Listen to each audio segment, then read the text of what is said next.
انسانی گردے کی قیمت۔ کراچی میں گردے کی ایک اسپیشلسٹ ہیں۔ ان سے ایک مرتبہ میرے بھائی نے پوچھا کہ آپ ایک انسان کے جسم سے گردہ نکال کر دوسرے انسان کو لگا دیتے ہیں، لیکن اب تو سائنس نے بہت ترقی کر لی ہے، تو کوئی مصنوعی گردہ کیوں نہیں بنا لیتے تاکہ دوسرے انسان کے گردے کو استعمال کرنے کی ضرورت ہی پیش نہ آئے۔ وہ ہنس کر جواب دینے لگے کہ اول تو سائنس کی اس ترقی کے باوجود مصنوعی گردہ بنانا بڑا مشکل ہے، کیونکہ اللہ تعالیٰ نے گردے کے اندر جو ایک چھلنی لگائی ہے وہ اتنی لطیف اور باریک ہے کہ ابھی تک کوئی ایسی مشین ایجاد نہیں ہوئی جو اتنی لطیف اور باریک چھلنی بنا سکے۔ اگر بالفرض ایسی مشین ایجاد ہو بھی جائے اور ایسی چھلنی بنا بھی لی جائے تو اس پر اربوں روپے خرچ ہوں گے، اور اگر اربوں روپے خرچ کر کے ایسی چھلنی بنا لی جائے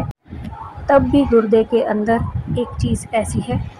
جو ہماری قدرت سے باہر ہے۔ وہ چیز یہ ہے کہ اللہ تعالیٰ نے